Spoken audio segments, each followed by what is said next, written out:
Trust me, after a 4-year relationship, 7 months of oat sowing, not quite enough. Those oats are not sown. Not fully sown? No, not ready for sowing. Dear Shandy. Welcome back to Dear Shandy, listeners. Hello, Andy. Hello. How are you? I am okay. You How are are you? Good. I'm good. It's caller day. Mm-hmm. We always love a caller. And today we are joined by Lisa. Lisa, thank you for joining us. Thank you, Lisa. Thank you for having me. Okay, so Lisa, do you mind telling us your age, the age of the person in question, and your region and your story, please? Yes, so I am 27. The guy I'm talking about is 27, and I'm in Colorado. Okay, nice. Yeah. I just got a contract in Colorado for next season. I'm so stoked. I've never been to Colorado before. Oh, you'll love it. I love Colorado, so I always think everyone will love it. Not biased at all. It looks very pretty out there. Okay, so you're both in Colorado, correct? He is not currently in Colorado. Okay. So I can kind of dive in. Matched with a guy about a month ago on Bumble. We've been talking like virtually the last few weeks. He came in town to visit. He was here about a week. We had our first date like halfway through his visit. It went really well. It was like an 8-hour date. I really like him a lot. We ended up spending like the next few days together and had just really fun dates. He's just really fun. I feel like we have a lot in common. But then he flew back to his home state. But he is planning on moving to Colorado in the next few months. So he is like making active steps, like looking at apartments. He's like, he's making active steps to move here. I do think he is moving here. But some things came up, like he was visiting a lot of female friends while he was here. He calls them all friends. I think they're all women. I was very upfront with him about like, I'm dating other people. Like I had a date the day before our date. Like you know what I mean? We met on a dating app. I feel like the assumptions that we're both dating a lot of people. But he was very clear, distincting, like, these are just friends. I'm not romantically interested. He like went out of his way to tell me I'm not romantically interested in these other women. They're just friends. And I'm trying to like, I connect better with women. And I'm like trying to meet people in Colorado before I move. And the first thing that kind of popped up that I started being like, I don't know, was he was supposed to be here Friday to Friday. And he extended his trip through the weekend for one of his like female friends. This was before we had our first date. He had extended his trip because this friend had said that he could stay with her. And I was like, that's fair, because he was in a hotel the rest of the week. Suddenly, in his words, this friend just blocked him on everything. He has nowhere to stay. He doesn't know what happened. And he told me this happens to me all the time. Like he said, women will just randomly, yeah. Okay. I feel like I need more information about that part alone. Yeah. Which I was like, so I found this out after our first date. So this was before our second date.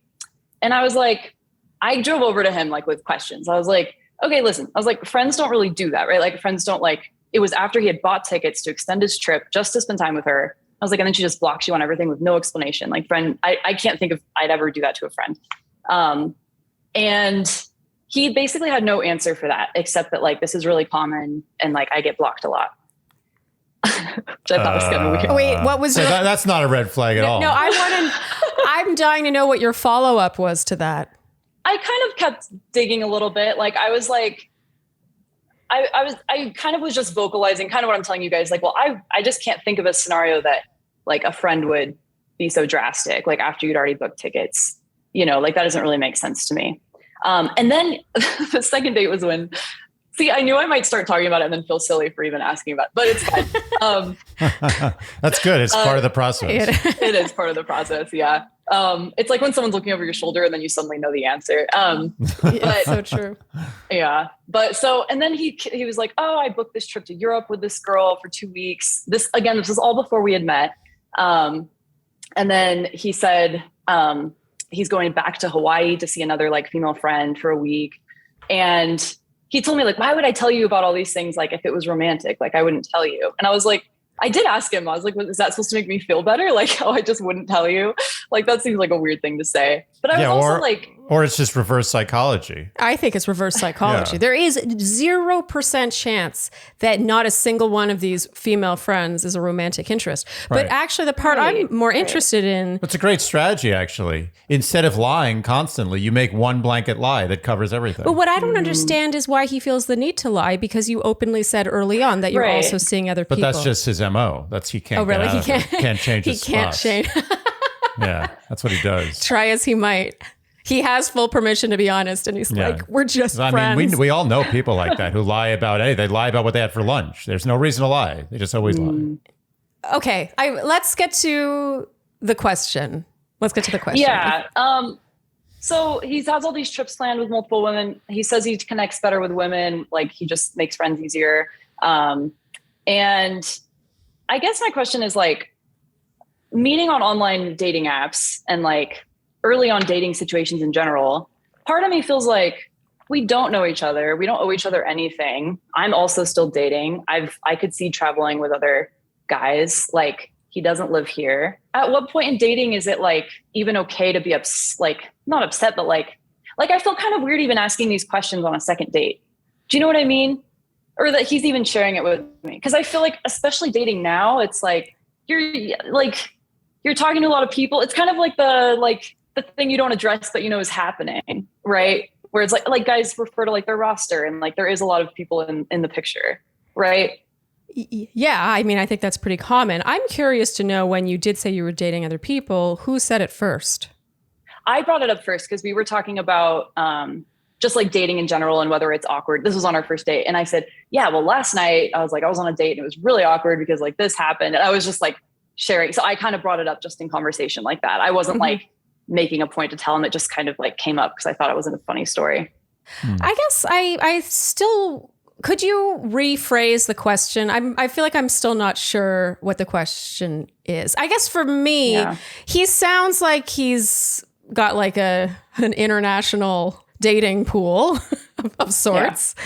Maybe national, maybe international. I'm not sure. Multi-state at least. Yeah, multi-state at least. You said he's going to Europe. So it sounds like he's making up for lost time after having been in that long-term relationship, maybe. Totally. But, to me, it's pretty obvious that that's what he's doing, even if he's lying about it. Andy, you can jump in if you think I'm wrong. How far did you get with this guy? If you don't mind me asking? Yeah. Like, did you guys? I want to know too. Do it. We didn't have sex, but I feel like we did a lot besides that. You know what I mean? Like, I was definitely we spent a lot of time together. Yeah. Okay. So you might as well have had sex. It's just a technicality. You didn't have sex. Yeah. Okay. All right. I want you to be honest. Okay. Do you really, really like him to the point where you would want to date him? I would. If he was in town and if he lived here, it would be different. I think I'm conflicted just because there's so many factors that are really confusing me. How did you part? Like, what were the parting words like? He said this. It was like, I really like you. And I was like, I really like you too. He said, I'm coming back to visit. I should be living here in the next 3 months. He was like, do you want to be my date for the wedding in Utah?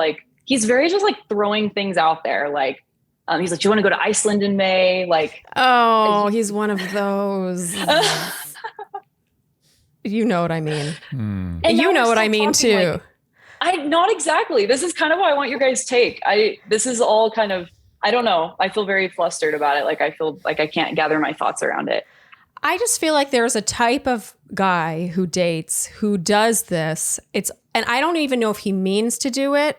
Although I do think it is subtly manipulative. And I'm not saying it's intentional necessarily, but they tend to be like, in 6 months, I have this thing, or they talk far into the future, even though it's really early. You guys have technically had what? 3 dates? 4 dates? 3 dates. Yeah, exactly. Yeah. Okay. And he doesn't live there. And that was the first date was the first time you ever officially met in person. I know you chatted leading up to it, but suffice to say, this is not a real thing yet. I think that it's a little premature to be like, let's go to Iceland, unless you're both like, oh my God, this is magnetic. This is magical. I've been looking for this. We just met, but we're making this official. To me, the Iceland talk comes when you have that. And the rest of the time, I get the feeling he does this with a lot of women. And that's why he's flying to Hawaii and Europe and wherever else. Yeah. Did he give you any other words of affirmation during the visit? Like something that you could really hang on to? Like he was like, I really feel like something, anything. Yeah. I asked him like directly, I said, hey, are you just trying to like, I kind of danced around words. I probably should have been a little more direct, but I was like, are you just trying to like gather experiences? Like, are you just like having fun, exploring, meeting as many people as possible and just having as many experiences as you can with as many women as you can? Like, I was like, is this like kind of what you're doing right now? No. And good for you. I respect how direct that is. That's a good upfront question. Yeah. And I was like, he said, and this is a part where I'm just like, is he just a liar? Like he was like, I have no interest in doing that anymore. He said, when I first broke up with my girlfriend, I like went on like 30 dates a week. I was just like meeting like hundreds of people. I feel like he's like, I feel like I kind of got that done. And at this point, like I'd way rather invest a lot of time into one person and see where it goes than like continue to just like date all these people. He's like, I'd rather invest time in one person than like continue to meet as many new people as possible. You said you guys have been speaking since you left. He's been speaking to you almost every day. We have some form of communication every day. Every day. I try not to like, I don't usually do any of this. Like, I don't usually talk to people before meeting them. I'm very much like 3 messages. Let's just meet in person. Like, I don't usually do this. And I was very clear with them about that. Like, I don't like maintaining like this weird distance, like thing, but I don't know. I liked him more than I thought I would. And I have been dating a lot this year and I don't get excited very often, which I think most people probably that's true. But, you know, I was like, oh, I actually really like him.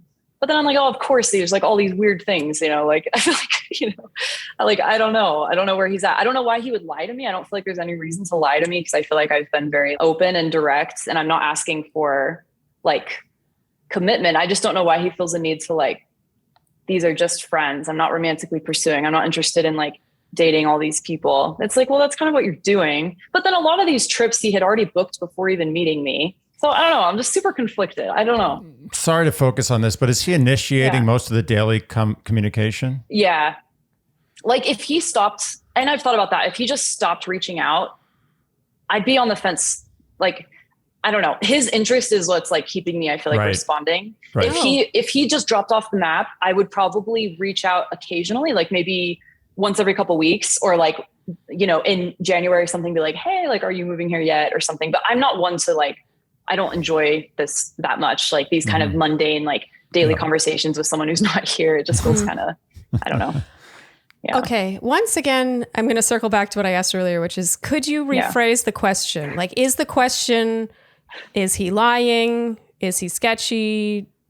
Is this, you know, are these red flags? I guess What's too soon to feel like you have relationship kind of conversations? Yes. Yeah, I mean, he doesn't even live there. I feel like, I guess I just want you to phrase it in a concise question. Ask us a question. Yeah, a question. If you had to, I agree. There are a few little questions here. Yeah, if you had to distill it down. Yeah. I have several questions. I think my main question is like, after hearing all this, do you think this is someone worth continuing conversation with, like relationship with? Do you think like, because I'm all about exploration and dating, but ultimately like, I'm not hoping to do that the next 5 years. Like at some point I am looking for someone that like is a partner. Like, do you think there's any chances of that happening? Or do you feel like this is just kind of like, he's just out there doing his thing and I'm just kind of going to get like hurt in the crosshairs, you know? Okay. So that's question number 1. I personally feel, based on what you've told us, I don't feel like we have enough information. I don't think you shouldn't keep talking to him. He doesn't live there yet. That could change everything. It's actually possible he's telling the truth, even though I have my doubts that he hasn't at least had some sexual whatever with these women. But at the same time, it doesn't sound like you have any kind of exclusive anything, so it doesn't really matter. Yeah. So I don't know. I feel like it's kind of early, and it sounds like you're trying to protect yourself from getting hurt or invested. But it's kind of like that's sort of dating. You know, like this is it. Like you got to risk to possibly get rewarded. When is he moving to Colorado? Oh, he said as soon as 3 months or as late as 6 months. Okay. Where's he now? Where does he live? He's in Michigan, so he's quite a ways away. Okay. I think it's a very manageable situation. Like you seem like a very chill person. You don't seem extremely needy or aggressive or any of this stuff. I think you're playing your cards right. I think the fact that he's initiating conversation on a daily basis is a very good sign. I do think that it's possible that as opposed to lying or, having this kind of like blanket excuse, like, oh, all these girls block me and I'm seeing girls in every city. Maybe he's just a very truthful person. And like he has been doing that for some time and he's at the tail end of it now. And you may be the benefactor of the tail end of his oats sowing session. But I think that there's no reason to pull back on this one. I think he seems to be taking the lead in conversation, making it easier for you. I would just wait. It's show and tell. Like, let's see what he shows you and tells you. And I don't think there's anything to be done right now. Just see where it goes. It's funny that he would be so honest about being blocked all the time, but yet to lie. And again, we don't know that he's lying. No, maybe he really doesn't have a romantic thing with any of these friends. So it's possible that he really is honest 100% of the time, and we're just not giving him the benefit of the doubt. It's kind of hard to believe that these are just all female friends that are all platonic and have only ever been platonic. But it also just sounds like you guys are nowhere near the kind of closeness where he really even owes you that honesty. Mm-hmm. Yeah, right. Yeah. So I understand where you are right now. You're at that stage where you're like, I can foresee myself getting invested here, and I don't want that to happen unless I think it's actually going to go somewhere. And so you're trying to protect yourself. Exactly. And I relate. I really relate to that, but I don't know if it's going to serve you because you could end up sort of just shooting yourself in the foot. We don't have enough information to know that he's some lying scumbag. Has he mentioned anything about you coming out to Michigan? No, he hasn't. Okay. Well, if he invited you out to Michigan, would you go? Yeah. Okay. I think I would. She really plays it cool. Yeah, very cool. I think I would. I think you like this guy a little bit more than you're letting on. And I like him so much. It's terrible. It's terrible. I like him so. No, that's why I'm so stressed because I told him and I'm overly honest. Like when I was in the room with him, I told him I was like, I like you and I'm worried because I'm having fun right now. Like I'm single and I'm dating and I'm enjoying my life. And I was like, I know how long I take to recover from heartbreak. And I was like, I just don't want to get so invested in somebody that I feel like I'm one of many. And that's fine. I'm fine being one of many, but there is a limit to that. And I don't want to I don't know. Yeah. It's if we're talking for all these months, that's the other thing why I usually don't do this is just building such a connection with someone from a distance is just then it feels even more wasted time. Cause then it's wow, if he's not here until January and we have a total of 5 dates over 5 months, then that's just so much time. Right. And he told me that too. Why would I invest this much time in you? If I wasn't interested, that doesn't make sense for me to do. He likes to do that. He does. He likes to be look at all these female friends. Why would I tell you about them? Yeah. To me, the two sketchiest things, and maybe I'm being unfair calling them even sketchy, are the getting blocked all the time thing, which again, he didn't have to tell you. Weird. He didn't have to tell me that. Yeah. Yeah. And also come with me to a wedding next summer or let's go to Iceland, that kind of thing. I just find that kind of language that early on kind of whirlwinding. It's sort of getting you wrapped up in a potential future together that maybe he's not actually thinking about at all. I also think you're underestimating how immature he is in relationship years. That's actually a good point. Yeah. 22 to 26. Yeah. He's basically, that was his first borderline adult relationship. Yeah. That's true. So he's going to be saying things that are just amateur hour, and a lot of that stuff is oh, I like you a little bit. Let's do everything together. Yeah. And then tomorrow he sees a squirrel and runs out. It's very, very early stage relationship game, but I don't see any major red flag with that like you do. I really don't. No, to call it a red flag is too strong. It's like an orange flag. It's young. He's it's young. the kind of thing I've got my eyeball on, but I'm not saying it's red flag territory. Lisa, I actually think you should try to enjoy this a bit more. Yeah. Okay. And don't stop dating though. Just keep doing what you're doing. Don't let him make you a place marker. Just keep doing what you're doing. Don't go in the gray zone where you're cutting off other options because you're hoping this works out. Keep doing what you're doing, but also enjoy it. Like, sure, it might be January, February, whenever, when he actually moves there. You know, it's not every day, not every relationship where you get to court each other long distance like that. Yeah. There is a specialness to that as well. And you can have your cake and eat it too. And for what it's worth, even Andy and I, when, you know, we're now married, but those first several weeks, I don't even know, might have been in the month plus zone. We were still dating multiple people, like pretty openly. Yeah. Wait a minute. All I'm saying is that just enjoy these stages, you know, even if it doesn't come to pass the way you hope it does, it's still a fun sort of long distance romancing. Yeah. And you'll know when he comes to Colorado, whenever that may be, you'll know very quickly whether this is real or not. I think when he's full time, then you'll really know. Fast. Yeah, well, because that's my big thing is like, and I kind of asked him this too. I'm like, why didn't you just start this process when you moved here? Like, I told him, I was like, I would have preferred you to not do this until you were here. Because but that's you overthinking. I think you're overthinking. Yeah, that's overthinking. You can't hold that against him. No, that's just logistics, not his fault. But but also okay, wait. So why are you holding that against him? I'm curious. What, you think he should have waited till he's there full time to try dating? Yeah. Oh, no, you're being idealistic. Wait, why? Like, because what's the point of talking to all these women through a distance that you can't even like date in person? Well, part of it is gauging whether or not that is even the place and the climate for you. I know many people who, when they travel to a city, they turn on their whatever apps for that location and just sort of feel it out. Maybe that's what he does. Yeah. Yeah. Maybe Colorado was, on his hit list. He was thinking about it and he was just trying to get a lay of the land. I wouldn't hold that against him. No, I wouldn't. Is she definitely moving to Colorado, or is it possible this is all a scheme? Oh, can you imagine? Oh my God. Well, it's possible.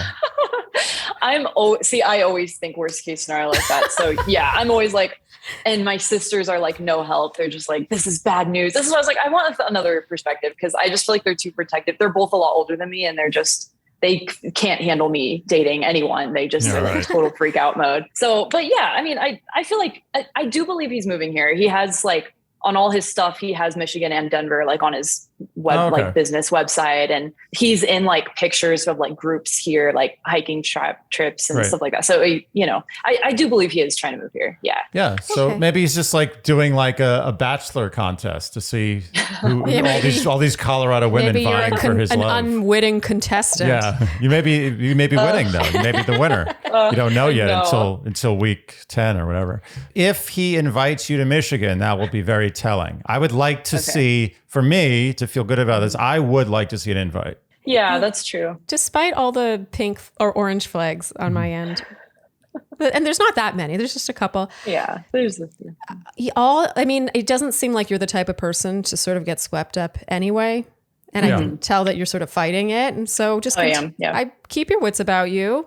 Don't get too invested. Keep your options open. Keep going on dates and enjoy this and just sort of see it through. Because let's say you did nip this in the bud and you're like, oh, I don't trust him. These orange flags are too many. Right. You would wonder what if. Like I would. Yeah. I think I would. Keep doing what you're doing and watch out for three things, I would say, I can think of. One is a sudden drop off in texting or a drop off in the kind of romantic element of texting, kind of like, but it's like, what's up? What did you do today? Oh, cool. I went for a walk. Okay. That kind of texting starts getting rough, especially in the early honeymoon phase of a relationship. Look out for an invite to Michigan. That's a very good sign. And if he does invite you, I would do it, obviously. And 3, watch out for a continuous delay in his schedule getting to Colorado. That's a big red flag in my book. Okay. Yeah, because he's only ever lived in Michigan. So that's my other thing. Like, this is a really big, like, I've moved a lot. I've moved like every 6 months, whereas for him, this is like a really big deal. Like, I feel like your first move away from your hometown is like a really big, it is, Oh yeah. Cause that was another thing. I was like, well, the way he's living now, why wouldn't he get here and then just want to be like, oh, I'm here now. Like now I really want to like go at it with dating. Like that's probably what I would want to do. Like when you first get to a new city, you've never lived away from your hometown before. Like at what point am I like, okay, seriously, like, are you interested in me? You know what I mean? I don't want to be that person that's like, wanting more from him than he's willing to give, but I don't know. I still think you're thinking too far ahead for where things are right now. But I personally think the thing that I would say to look out for, in addition to Andy's excellent list, is if and when he is finally there, if you still feel that way after a couple months, where you're like, does he like me? I still want to know. Like, I think that's an issue. Like, I just think that there should come a point where you are no longer wondering how he feels about you. Yeah. Not to put a damper on your expectations, but I've had two situations where I was in exactly your shoes or the other guy's shoes. And both those times it was like, I am doing everything I can to make sure you know that I'm with you. Like we're together. Like this 4 or 5 days we spent together was magical. I don't want to lose this. I made it clear. That's option one. What? Have you ever been in that situation where you didn't do that? Yeah. And I made it pretty damn clear that I wasn't interested with the lack of saying that encouragement. So in that case, do you think that her not knowing how he feels about her is a sign? I don't want to I'm trying not to be negative here because I have a tendency to lean towards negative. Okay, yeah. But let's be honest, 95% of relationships don't work out, right? Right. So you always have to have a little bit of a negative spin to your outlook. But I do think the fact that he didn't leave you with this kind of like this, like, I really like you, like this is something very poignant about your connection is slightly concerning to me. This all only applies to the long distance portion. Once you guys are in the same city, if he doesn't show real interest and it becomes very apparent what's happening, then it's just go done. your own way. Yeah. So during the long distance phase, really play it cool. Just do your business, date your people, and respond to his text. Don't play games, just be nice, be cool. And wait and see, because you did have the misfortune. And that's why I brought up the example of my situation. And this girl I ended up literally getting engaged to. Not Sharleen, someone else. Who was on the podcast, by the way. But, it's not that situation. So you can rest assured that you don't need to stress every day about this. Like this is not totally in your hands right now. You left the initial meeting into a long distance scenario without, and you said this yourself, without enough there for it to really have legs for a long distance relationship. Right. So you have like a long distance, appointment with him in the future. I don't think you guys are in any kind of relationship. Again, if he invites you to Michigan, if he invites you there and you guys have a great time, that's a different story. Then you can sort of engage. Then you're into a long distance. But for now, as Sharleen said, play it cool, take it easy, relax, date, live your life as if this is not happening, but don't dismiss it. Keep it there, respond to his text. And enjoy. Enjoy your life. Even if it's not it. If it's not the one, this is life. Like, you're 27. Like, enjoy. One day you're going to look back and be like, oh, I wish I had just enjoyed that more. Of course you are. And also, I hate to say this, it takes your control out of the element, but which is also liberating, but you don't have, the choice has been made already by him. Yeah. I can promise you. His choice is made, whether he wants to be with you or not. It's not the choice whether he wants to marry you or not. The choice has been made whether he's going to seriously pursue you or not. And I can't read his mind. There's not enough information here. You would agree with that. Yeah, I think you're still in the data gathering stage. Right. So just play it cool. Which is why none of those flags are red yet. No red flags. even though he literally is a walking red flag, apparently. I don't know what to do about that. That's just weird. Lisa, I don't know if that was the most satisfying or helpful answer. Is it what you expected us to say? It's actually not. I thought you guys were going to say, like, he sounds like he's just like messing around. I don't know if this is what you're looking for. I don't know if that's just what I prep myself to hear, but not to make you feel worse. I don't think he's necessarily not doing that. I just think that it's too soon. There's not enough information to know that he is doing that for sure. We don't want to change the future of your life by telling you something that we're like 57% sure exactly. about. Yeah. Sure. If I had a gun to my head, I don't think this guy is serious. Does that count?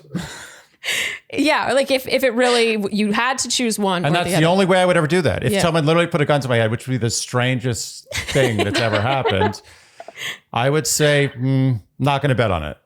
But that's the only situation I would do that. right now, I just really don't know. And that's really not enough to work with to just cut him out completely without sort of seeing it through. For me, it's all about the information. You just want to gather that data, see what happens, and try to enjoy. Yeah. Try to enjoy these butterflies. The fact that you have butterflies enough to write into a podcast and come and talk to us about it means that there are butterflies, and those should be enjoyed. As long as it's not unhealthy, which this is not yet. Yeah. I think you're right. That's like really hard for me though. I can tell. I like to know things. I like to know where things are headed. Cause like, I always talk about like expectations with him and he's just like, why do you need expectations ruin everything? And I'm like, well, no, they frame how hurt I will get. Cause if it's a fling, it's a fling. You know what I mean? But if it's not a fling, it's like not a fling. So if this is a fling, do you have zero interest in doing it? No, I would. But you get hurt. My heart to be. It'd be harder to get hurt. Like I've met someone on like, this has only happened once, but it was so fun. Like I met someone on vacation once and we had like an amazing week together. And afterwards I was like, oh, what an amazing week. That was awesome. I wasn't overthinking. I wasn't like, is he going to text me? Like, I didn't care. It was like, we were on vacation. It was what it was. I was able to like frame it. Do you know what I mean? Whereas this, I'm having a really hard time framing because it's like, he's in and out of town and we're talking, but we're not in a relationship, but like, we're planning trips, but then like, so I don't know where to compartmentalize it. It's a moving so target. I feel like my heart. Yeah. So my heart's a little more at risk. Did he ever stay? Did he ever stay over at your house? No, no. He asked to. I don't know. I'm really weird about my space. I don't like having people over. Well, especially since I love the honesty. Totally with you. You guys are very similar. Andy hates having people over, and I always want to have people over. Always. I just don't. I was like, I don't want you to know me like that. Like, I would way rather meet in a third party. Like, hotel room is great. Like, Airbnb somewhere else is way more. Until I know like he's going to be around. I don't really want him to see my house. So wait a minute. So where did you do stuff? At the hotel. Yeah, because he was staying at a hotel. At his hotel. Okay. Yeah. Okay. And he wanted you to stay over at his hotel as well, but you chose not to. Yeah. Yeah. Wait, you never slept over? No, I was there really late, but I didn't bring anything to stay over. Like that's fine. And like I have a dog this is totally reasonable. Yeah. Okay. Yeah, I get that. Okay. And did he seem disappointed that you were leaving? Oh yeah, definitely. Okay. Yeah. No, but he had already gotten most of what he had wanted, so it's not like he was. You were leaving after the fact, I assume. It wasn't like he was like, no, don't go. You're giving me blue balls. But so that's a good sign. That's a good sign that he didn't want her to leave after he got the stuff. Yeah, the stuff. It's true. It's a big deal. You laugh. Yeah, no, we shouldn't be laughing. Huge difference between wanting someone to leave. Before or after. Or before. Yeah, no, that's true. Well, he says things like when I got back, he's like, oh, like I told my therapist like about like, wanting to visit you again. And I don't know, that seems like something you'd say to like, I don't feel like that's something you throw out there, but maybe it is. See, I overthink all these conversations. This is why I don't want to get too invested. I just don't think that's going to help you because you're not going to see something through to the point where even if it hurts you, is that like you will recover? Is it really the end of the world? Sometimes the hurts are what make your life richer in the long run. They change you for the better, and then you know what to look out for. Like if you did nip this in the bud, like I said, you would always wonder what if, and you would also learn nothing from it. That's true. I know that's an annoying answer. I'm aware. As much as we would love to tell you to nip this in the bud, I don't think the bud is ready to be nipped. I don't. No nipping. Lisa, I hope that was helpful. It's always funny to me. Helpful. It's always funny to me when people say that we gave a different answer than what was expected. But wouldn't you rather us say that we have hope for this rather than what you expected? Oh, definitely. Yeah. No, it's really nice to hear because I think the people I talk to are so protective of me that they like don't want to put me at risk. And like you said, that's just part of dating. And I think I have a really hard time leading into uncertain situations like this. So I think it'd actually be really good for me to enjoy the moment more and to like stay a little more open-handed with it and not be so like wanting to know the answer and wanting to know. I think that's a really good call. 50. Yeah. What are we? 43%? I'm 57% sure he's not interested. Okay. But 43%. 43% is a huge percent. Yeah. Yeah. Huge. From Andy, that's a lot. Yeah. Usually, I appreciate uneven percentages so much. Like they're so specific. It's like not 45. It has to be Oh, and I did the math. I've already done all the calculations. Yeah, it is exactly 57. All the computing. Lisa, I hope that was helpful. It was. Keep us posted. I'm very curious. Yeah, I'm very curious too. Yeah. Thank you so much for choosing my question. And it means a lot just to be able to talk to both of you. So thank you. Oh, you're absolutely. Thanks for coming on. Thanks for coming on. Yeah. Bye. Well, she was lovely. Yeah. We get a lot of overthinkers on this podcast. I wonder what that says about us.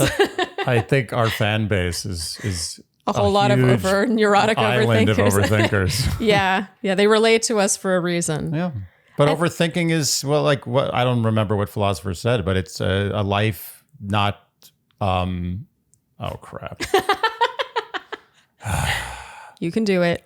Something about a life not self-reflected is not good.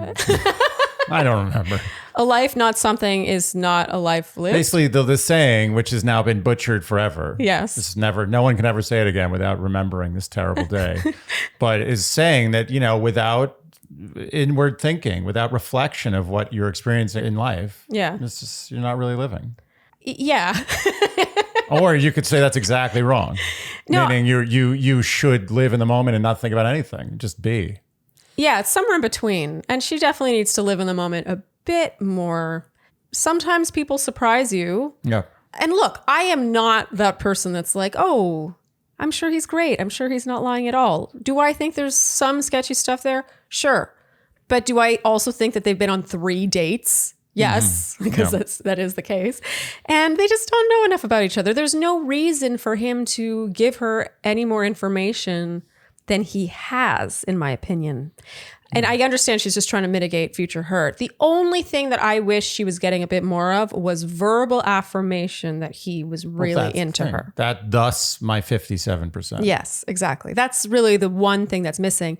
But it's also very possible that he's the kind of guy that doesn't say that unless he's really, really sure. And he also doesn't have enough information yet. Well, he also, remember, it's not that long ago that he got out of a 4-year relationship. So he's still a little tentative, maybe he's just not jumping in. Maybe he's talking about future trips and weddings and stuff because he's just kind of That was sloppy. My least favorite thing. Yeah, that is. But I chalk that up to just not a lot of experience. But I do think that he's still a little gun shy about just jumping right back in, Probably. His oat sowing is, it's a path. He's probably on the back end. He's on the downward part of the hill of sowing. Yeah. But he's not at the bottom. Well, and he did tell her that he was done that, but I also think that is so the kind of lie you would tell in the early dating stages. Trust me, after a 4-year relationship, 7 months of oat sowing, not quite enough. Those oats are not sown. Not fully sown? No, not ready for sowing. Not even ready for sowing. They're just like being prepared. The oats have been softened. I think the oats have been moistened. They've been placed in the soil. They haven't sprouted yet. Okay. But that being said, even an unsprouted oat still can meet. Now, this metaphor is going to have to end, but this cannot continue. But I'm saying, even if you haven't even really begun in earnest to fully sow your oats, you can still be struck by a thunderbolt. 100%. That's the thing. When we met, we both could have continued to sow. Oh, yeah. Okay. I was ready.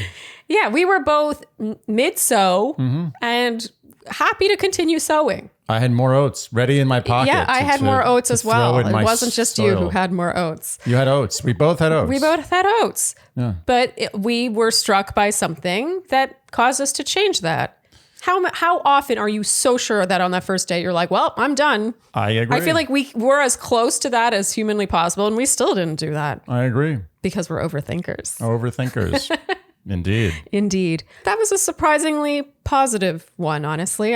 Based on her email, I thought that was going to be fishier, but talking to her, I was kind of like, His red flags are kind of, I think this guy sort of puts his foot in his mouth sometimes. He's kind of one of those characters that may talk too much and sort of say dumb stuff.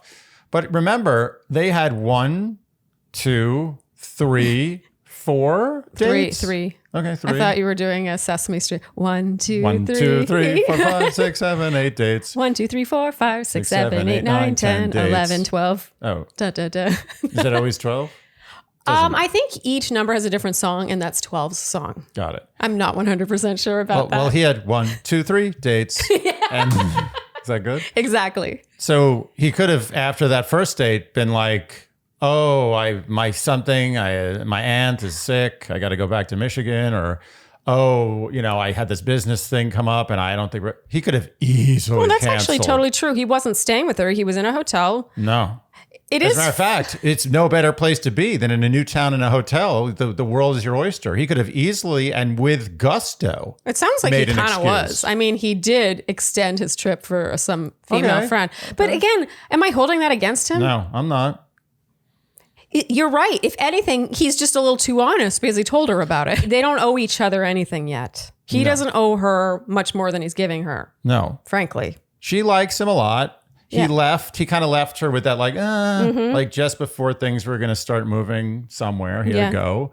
And she's a little anxious about it, understandably. Yeah. But she's got to keep it in check, which I think she's going to do. Yeah.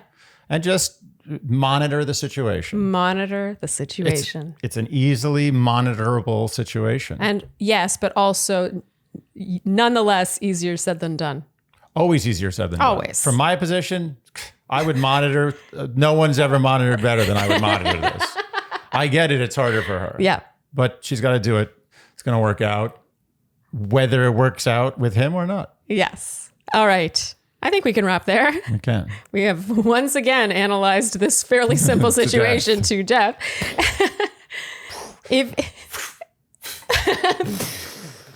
So I have enjoyed staying in Seattle so far. It's been a nice time. Mm-hmm. And we have a nice big king size bed in there with nice enough sheets. But I've got to say, they're not cozy earth bed sheets. You can make the bed big. You can make the bed comfy. You can make the air the right temperature. Mm-hmm. But you can't take the sweat out of a sheet.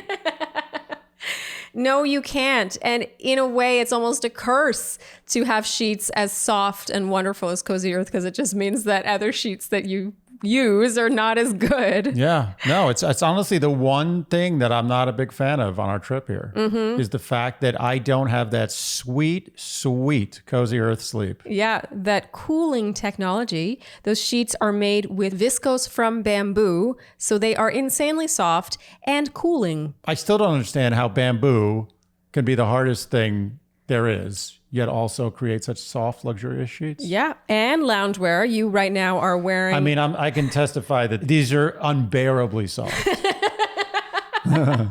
They're very squishy soft. You love those. And I wear these every single day to the point where it's disgusting. I've entered that phase. Actually, yesterday we were doing laundry down the hall in the hotel laundry. Mm-hmm. And I was like, Andy, you should really wash your Cozy Earth pants. And you were like, but then I'll have to take them off to wash them. I actually said that without irony. Mm-hmm. Yeah. Thankfully, I convinced you. Yeah. I'm relieved that you convinced me. Yeah. And now they're clean again. Yeah, they are clean again. Isn't that nice? For the time being. And we have a very special offer for the Shandies. Our audience can now save a whopping 35% right now when you go to cozyearth.com. But hurry, this offer will not last long. So don't wait. Go to cozyearth.com and enter our promo code Shandy and save 35%. That's cozyearth.com, promo code Shandy, cozyearth.com.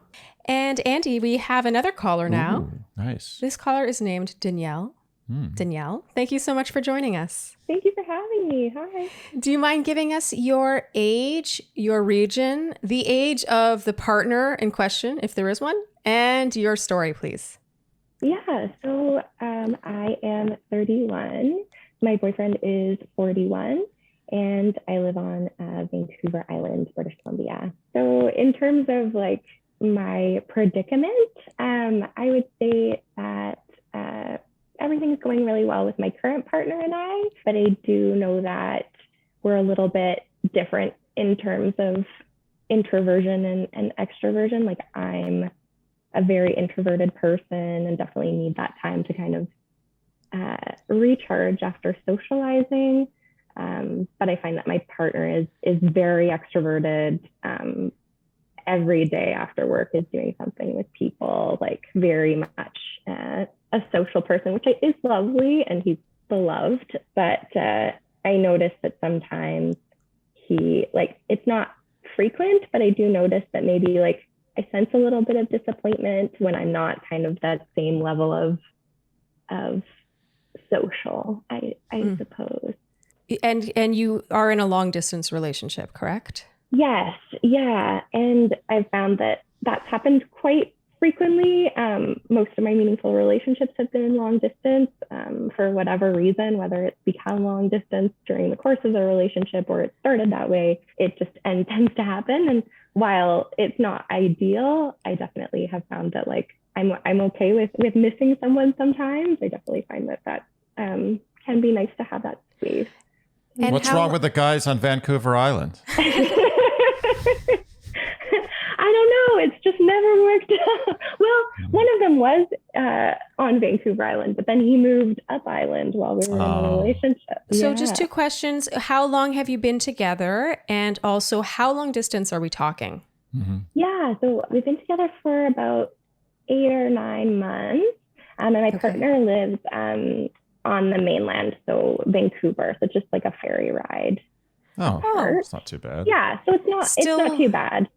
Still, you need something that's not a car. Yeah. I mean, there's a body of water between you two, but it's not an ocean. Close but far at the same time. Yeah. And so when you say these situations where you feel like it does come to a head where he's super extroverted and notices your introversion, is this when you're together? Like when can you paint that scene? Because if you are long distance, like how often do you see each other? I guess is my first question. It varies just with COVID and everything, obviously, since our relationship sort of started during that period and there were different, sort of varying degrees of things being open or closed. But over the summer, I was able to kind of work remotely and we were able to be together for about 2 months, which was really nice. I guess an example of a time where I've maybe like sensed disappointment.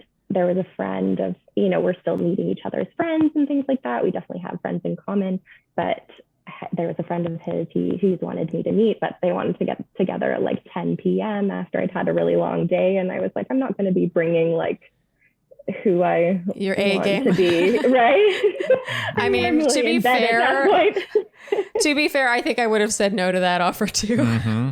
Andy's nodding. Yes, he knows I would have said no to that. Definitely. Yeah. So how often would you say, because for you to sense disappointment from him? Yeah. How often are we talking? Like, has this happened twice ever? Or is it like a recurring? I guess I don't really see the problem. So tell me just how frequent, maybe the frequency is what makes it a problem. No, and maybe now I'm just like, my relationship has no problems and I should just be thrilled. I guess my main question was because in an episode you had expressed that you were an introvert and Andy was an extrovert. And if that had ever kind of been a hurdle for the two of you, it sounds like perhaps not. No, I mean, one of the reasons I liked your question was because it did resonate with me. And it is something I think we have had to navigate here and there. You definitely have been disappointed that I haven't wanted to go out before. But I think the part that is catching me about your story is the fact that I don't know if you're feeling maybe too apologetic or maybe you haven't fully come. I don't know. I guess I want to know why, if he's a bit disappointed, that's okay. Like what level of disappointment? Yeah, is he guilt tripping you? Does it feel like he's offended? Definitely not. That's definitely happened in the past with other partners, like definitely like making me feel bad about not doing enough, but he doesn't do that. I think I'm maybe a bit of a people pleaser where it's a bit of like, because I think what we have is so special, I'm a little bit like, oh my God, don't be disappointed with me. Maybe just a little more apologetic. So a good really, Canadian, yay. Yeah, this is an extremely Canadian question. So basically, there's no real problem from his end in the relationship, but you would like to give him more extroversion.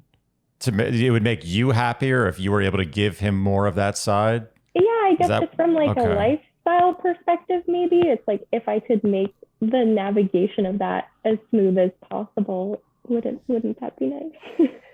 I guess. This is a very, I feel a heavy Canadianness coming through. And as a fellow Canadian and apologetic Canadian and fellow introvert, I feel qualified to encourage you to be less apologetic and as much of an introvert as you want to be, I guess. I feel like for me, a lot of my 30s, you said you're 31, a lot of my 30s has been fully embracing the fact that when I don't want to go somewhere, realizing that I can trust my gut, that I ended up being right. The times that I didn't listen to my gut and went anyway and didn't have fun. And then I wasn't my best self. And then afterwards, not only was I depleted, but I also then was sort of ruminating over what I had said and if I had made a good impression, and just sort of spiraled into this place that was brought about because I didn't just follow my instincts on what I was comfortable doing socially. And I do think a healthy partnership, I think it's sweet that he might show disappointment here or there. I would be concerned if there was anything more than that, because it's an inherent part of who you are, and that's not going to change. And it's really what charges you, what recharges you. You had to know that I was going to say this, right? Honestly, I wasn't sure. Like, I guess partially yes, but maybe I was like, oh, maybe they're gonna like ask all these questions, and I'm gonna come to a realization that I had no awareness of. They're gonna be like, we shouldn't be together. Well, we can still ask those questions. I'm kind of curious. Yeah, you're not gonna get that. It's like, oh. Well, I am curious. You know, has it happened often where you would prefer to be alone than to be with him, or is that just like it's 10 p.m. You've had a long day and you're like, I'm tired? Yeah, it's a 10 p.m. I've had a long day and I just need a break. For the most part, I would say for the most part, I think there's definitely times where I do just need some recharging time, but it's pretty easy to be around him. It's not like I'm like, I don't want to be around you and I find it draining. You know what I mean? Okay. I mean, I get that. And I do think it's important that your partner be the kind of person that you can be around and it not be draining. Yeah. Especially for an introvert. Like, to be with Andy is to be with myself. It costs me nothing. That said, I still love my alone time. And when Andy has a night out or goes somewhere, goes on a business trip, I am a happy, happy clam. I really enjoy it. Yeah. But I don't know if I see an issue here. We can talk a bit more about our dynamics and how we've navigated that. But I don't think, I just... We can hear from the extrovert in the room.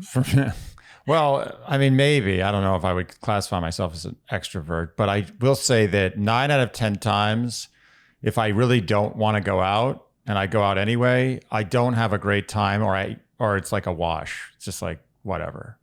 Yeah. So I've learned that lesson slowly over the decades. But in general, if you feel like you're not going to be your best self, or at least a decent version of yourself, you shouldn't do the thing you're being offered. Within reason, I do think that there is sometimes a sense of not actually living life and not seizing opportunities. And there are times where you say yes and you're so glad you did. But I don't think you should be apologetic for this significant facet of your personality.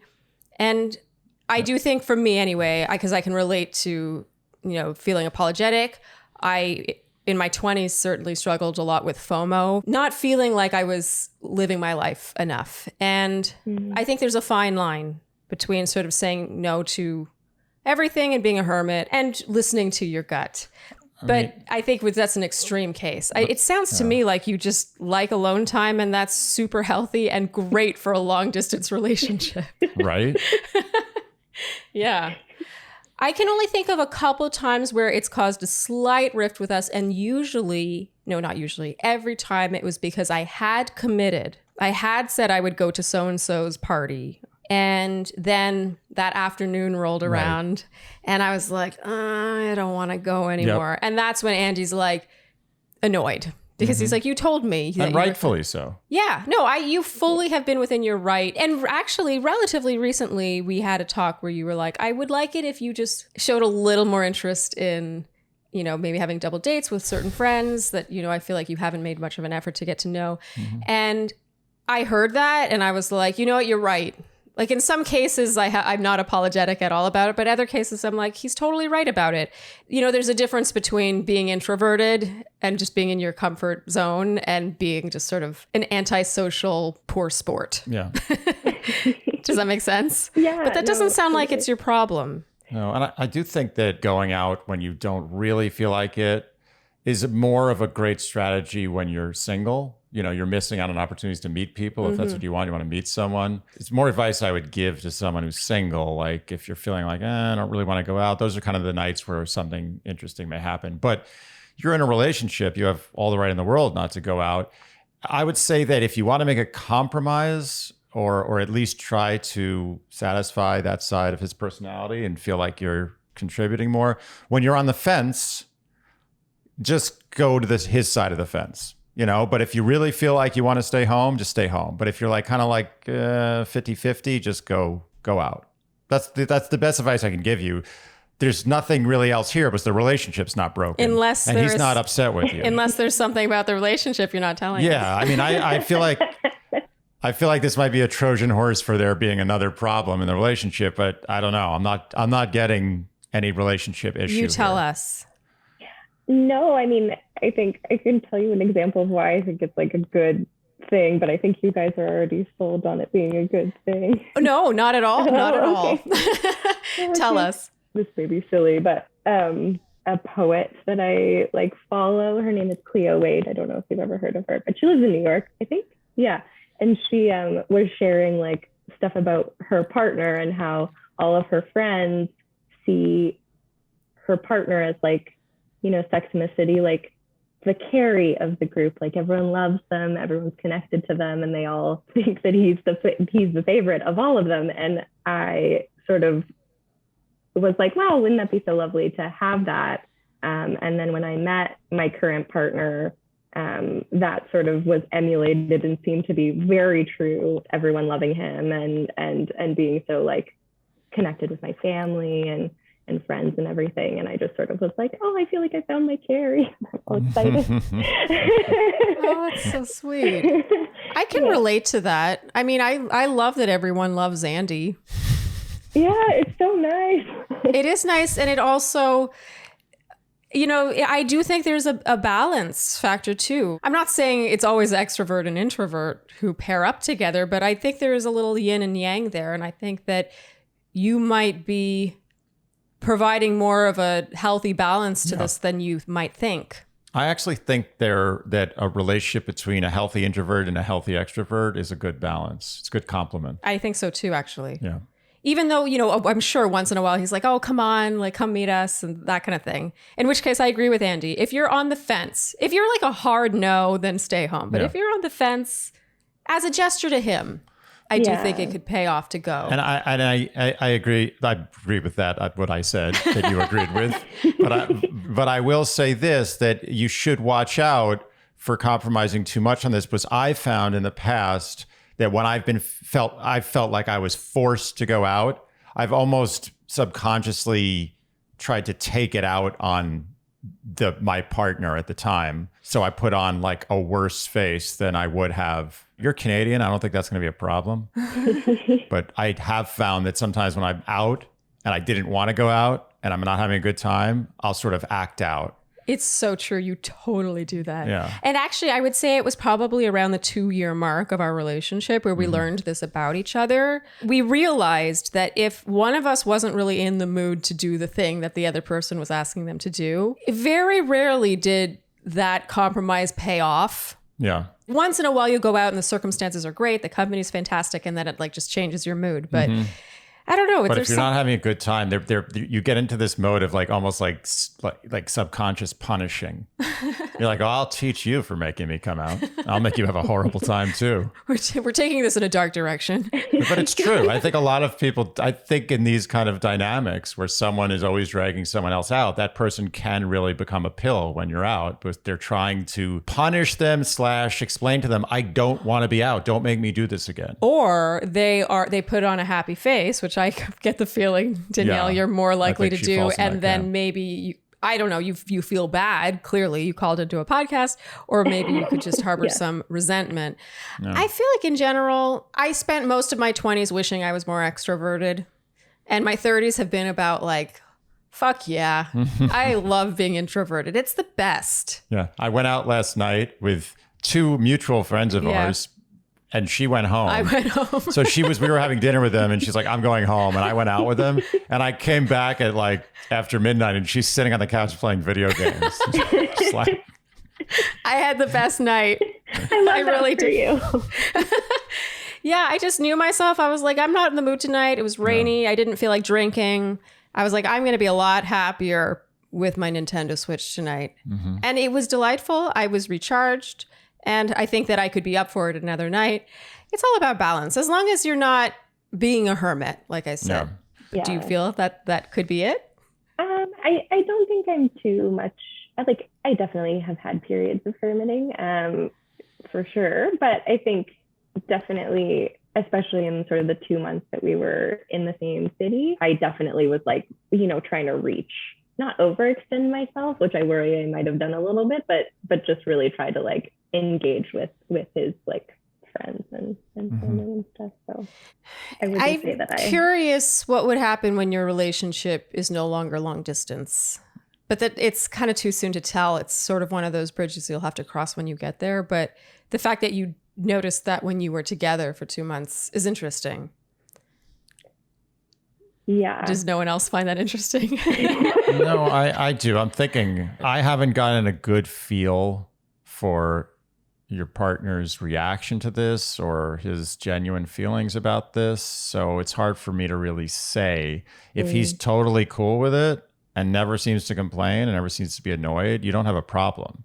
If you sense that there is annoyance there or that it's a sort of a little bit of a cancer that's growing, but I can't get a feel for there being any real negative consequences from his side. Yeah, we're getting more guilt from you, but you can correct us. Yeah. Oh, it's all self-inflicted. Like he doesn't put pressure on me. He's very much like, extends invitations and things like that. Of course, like if he's doing things. And when I say no, like I said earlier, like it's been pretty like rare, like a handful of times where I've sort of sensed that he's disappointed or he's like, shared that he's maybe a little bit disappointed, but it's not in a way that's like hurting me or like saying anything that's like. Did you have a frank conversation with him? Yeah, I was about to say, how does that conversation look? We've talked a little bit about how we're a little bit, different in that way. Like I am less, kind of social than he is. And in terms of sort of how the conversation has gone, like I think it has been very much like when we do, ultimately live together, it is going to be a balancing act because he does like to have people over and like that kind of thing, and so I think I was very much like, I want you to feel like your home is your home and you can do what you want, but at times like I might be friendly and say hi and might go do my own thing if you want to see people, like if you're having people over a ton or something like that. Just I think be very like I don't want you to just like never bring anyone into the house or something, but like just, being aware that I'm not always going to be like right there to be, physically there. I think that this is something that needs to be revisited when you guys are living together. Mm-hmm. I don't think it's really going to manifest itself in any way accurately fully until you're together. I don't mean to concern you, but I generally feel that relationships that start off long distance never quite get to that second stage where you're really like getting to know each other like the hard way. So they're always kind of in this permanent like honeymoon twilight zone. I agree with Andy. I do feel like if it is long distance and that's sort of the state of things, it's not like it started out together and then you did long distance temporarily or something. Yeah. The fact that it's been long distance and that's sort of the existence of this relationship, there is a factor of like looking forward to each other. It's always this vacation mode when you do go and spend time together. So this is going to be something that you have to navigate at some point. And look, it might even get better when you're living together. He might be the kind of guy who's like, you know what? I really want to have my alone time. I want to go out with my guy friends. Mm-hmm. Like I like the fact that you don't want to come out because I get to have my friends and then I get to come home and have you. So who knows? Maybe it'll actually be better. Yeah. When you're living together. But until you're living together, it's really hard to give you a good answer on this. I agree with you on that. It really could go either way. It might come to the point where you guys love your home life together so much that his being social or his being an extrovert doesn't involve you at all. And it's totally great. Yeah. Or he may become an introvert because he's so happy with the relationship. He's like, I'm down. This introversion stuff is great. But I would say in the meantime, just as I don't know, practical advice. I don't even know if we're really giving you advice. I feel like this is just more of a conversation, but get over being so apologetic for... Wait a minute. You're telling a Canadian to get over being so apologetic? I know. It's not like I could take that advice. But I think a part of that is accepting that this is a major characteristic of yours. Yeah. And that's not a bad thing. I think it's a great thing. It's taken me years to get to that point where I didn't feel guilty or sort of like a loser for not wanting to be more social. But in the meantime, I don't know if I can fast track that for you, but the fact that you're calling about this, it feels like such a non-issue. And if he's slightly disappointed, so what? Yeah. I kept saying it, so what? But I don't even know if he's slightly disappointed. Yeah, that's the other thing. Is I don't know if he's disappointed. I don't know if you're just acting like maybe you perceived him as being disappointed and he wasn't. One emoji with like a little tear coming down. Okay, are we crying laughing every time we use the crying laughing emoji? That's true. No, that's a good point. I guess to me, the concern I guess I feel around this in your relationship is the fact that it seems like you're kind of both dancing around this instead of just having a hard conversation about it. Like if he's just like, I really want you to come. I'm disappointed. Like, I know you're tired, but I really want you to meet this friend. Does it ever get to that point? No, not really. I think he's like also like me is a little bit passive. So I think that's why maybe I'm trying, like I do a bit of mind reading maybe and like perceive, being like, oh, he must be disappointed or like thinking that because like, okay, he's not necessarily confrontational either, or like, not that it would be a confrontation. Okay, I'm just going to task you with the next time this happens, just say, would it mean a lot to you if I came? Like, would it disappoint you if I didn't come? Yeah, I just agree. so that it reaches that point where it's a discussion. And then you're going to have so much information based on that conversation. Because right now it feels like a whole lot of assumptions. It's a Canadian standoff. Yeah. That's what we got here. Yeah. It sounds like the fact it never reaches that point because you're both being too polite. Yeah. And so, put the ball in his court and be like, I'm not really in the mood, but would it disappoint you if I didn't come? And then really make him say, yes, it would. I want you to come. And then how much more motivated would you be to go? A lot. She's like, nah. I kind of think that this is a non-issue. It's more of a communication thing. Yeah. Yeah. And to be fair, I'm not judging your boyfriend for this because I actually think it would be forcing him to be kind of like the aggressor, to be like, I'm disappointed in you for not coming out.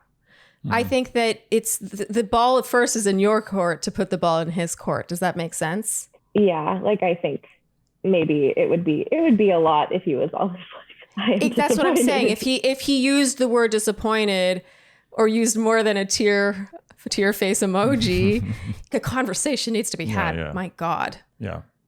Let that happen next time, Danielle. Okay? I will. I promise. Okay, let it get there. Because you're going to learn so much based on how he reacts and what conclusion you come I'm not even 100% sure it has to happen the next time there's a situation. I think you could literally just bring it up in a normal conversation. I completely agree. Like in a normal conversation over dinner, be like, does it bother you that I don't go out more with you? And it's so unaggressive. It's not like you're like, we need to talk. I don't like you looking at other girls all the time. Like it's a very like neutral conversation. Yeah. He's not going to be like, oh God, what's going on here? I'm being attacked. He's just like, oh, that's an interesting question. Let me think about it. If he's going to be super nice about it and just not be honest, then there's an issue. You'll have to have a further follow-up conversation. Issue. But chances are he'll open up. Just ask. And easy question. Believe me, as a boyfriend, like I'm role playing him, like of all the talks I could have, that's like the easiest thing ever. Yeah, it's not even a talk. It's just a simple question where you want to understand him better. Yeah. And if I really put it this way, if I really felt like if I was like, oh, telling my friends, I really like this girl, Danielle, but the one thing is she never comes out. Like we never go out. It's really bothering me. And you brought that up in a really nice way. I would be psyched to talk to you about it. Like I'd be like, well, I'm glad you brought this up. I really wish you'd come out with me more. It would make me really happy. And if you're uncomfortable with that, blah, blah. Anyway, the conversation will go where it goes. But if I had a real problem with it and you brought it up, you would not let it pass you by. He would be making a big mistake to let that one go. Talk about it. Yep. Yeah. Thank you so much. What is it? Assuming makes an ass out of you and me. Yes. Nice pull. You could be making an ass out of you and your boyfriend right now, assuming that it bothers him more than it does. That is right. Yeah. Okay, Danielle, thank you so much for calling. Thank you. Bye. Bye. She was such a sweetheart. Almost too much of a sweetheart. Fault. Yeah, I agree. To a fault. Yeah. In this case, there was no issue. There wasn't. No. Well, here's the thing. There could be an issue, but we don't know if there's an issue because we don't have the information because they haven't had a real conversation where they have voiced that. Honestly, the fact that they haven't had a conversation about it tells me it's not an issue. Yeah, I don't see a there being there, but I can imagine a there becoming there once they've lived together for a while. I agree, but it's too soon to tell because it could go either way. It could be great or it could become a problem. Yeah. Either way, as it stands now, this is kind of a first world problem. Yes. But who knows where it goes. It seemed like she knew it too. She was like, Yeah, she was like, I just want to be on Dear Shandy. Let's be honest. And they'll have this talk and hopefully he says, I don't care. And he's not being passive aggressive. Yes. Which is important. Wait, and if he is, then there's problem. A crack. Well, that's the thing. They're going to get so much information from that conversation. Honestly, it's a waste of our breath to talk about this anymore until that conversation is had. Either way, I think it's going to come to a head if she does the right thing. Mm-hmm. And I think that head will be extremely uneventful and possibly boring, which is great. That is great. Yeah. Yes. I think then that's a wrap for this caller episode of Dear Shandy. If you enjoyed what you heard today, you know what we're going to ask of you, and that is to tell your friends. And like this video. Like the video. And this post on Instagram. And the post. And follow us on Instagram. Mm-hmm. And leave iTunes reviews. And ratings. And rating. Yes. And subscribe. Yes. And hit the notification bell. Good job. Yeah. Pulled that one out. You were like... And generally do all the things you would do to... support a growing but still nascent podcast. Excellent. Yes.